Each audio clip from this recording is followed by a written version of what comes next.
أسمو وأجتاز السماء جلالا فأزيد أسراب الغيوم جمالا. بسم الله الرحمن الرحيم. الحمد لله رب العالمين والصلاة والسلام على أشرف المرسلين. أيها الإخوة والأخوات, assalamu alaikum wa rahmatullahi wa barakatuh. Bonjour à toutes et à tous et que la paix soit sur vous. Aujourd'hui, j'aimerais simplement vous présenter un hadith de notre prophète sallallahu alayhi wa sallam et c'est le suivant.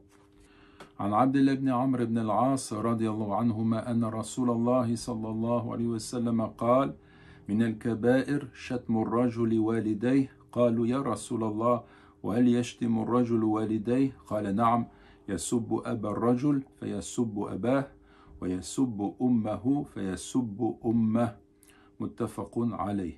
Ce qui veut dire, d'après Abdallah ibn Amr ibn al-As radiyallahu anhuma, le messager de Dieu sallallahu alayhi wa sallam a dit: parmi les grands péchés, il y a l'insulte que l'homme profère à l'encontre de ses pères et mères. Certains compagnons demandèrent au messager de Dieu: se peut-il qu'un homme insulte ses pères et mères?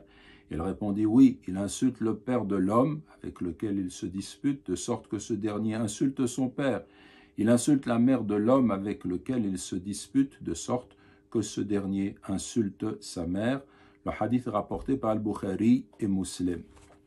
Ce hadith, mes frères et sœurs en islam, comprend des enseignements précieux.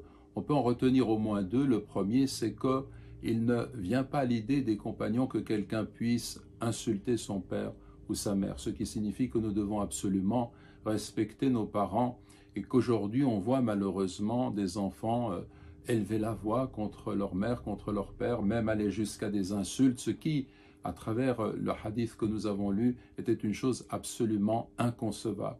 Et le deuxième point, c'est que nous sommes responsables de nos péchés, les péchés que l'on commet directement, mais nous sommes aussi responsables des erreurs dont nous sommes la cause indirecte. Deux personnes se disputent, l'une va insulter le père de la personne avec laquelle elle se dispute et l'autre va répondre en insultant son propre père. Et de cette façon-là, c'est comme si l'homme avait insulté lui-même son propre père. La même chose pour la mère. Et cela signifie à travers ce hadith que nous devons considérer que notre responsabilité ne s'arrête pas à nos actes, mais lorsque nous incitons quelqu'un à réagir dans un mauvais sens et que cela se retourne contre nous, nous prenons par là même une part de responsabilité dans l'action qui est entreprise. Voilà ce que l'on peut dire au sujet de ce hadith et nous demandons à Allah subhanahu wa ta'ala de nous faire prendre conscience de l'importance de nos pères et mères dans le sens du respect que nous leur devons, de l'amour que nous leur devons, de la miséricorde avec laquelle nous devons nous comporter par rapport à notre mère, à notre père. Cela entre dans l'islam d'une façon tout à fait évidente et claire. Cela fait partie de nos enseignements.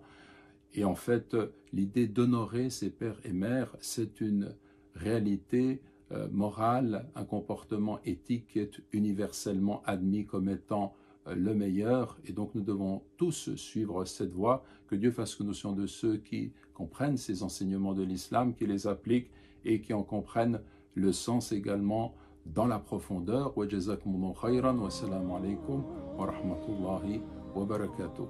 أسمو وأجتاز السماء جلالا فأزيد أسراب الغيوم جمالا.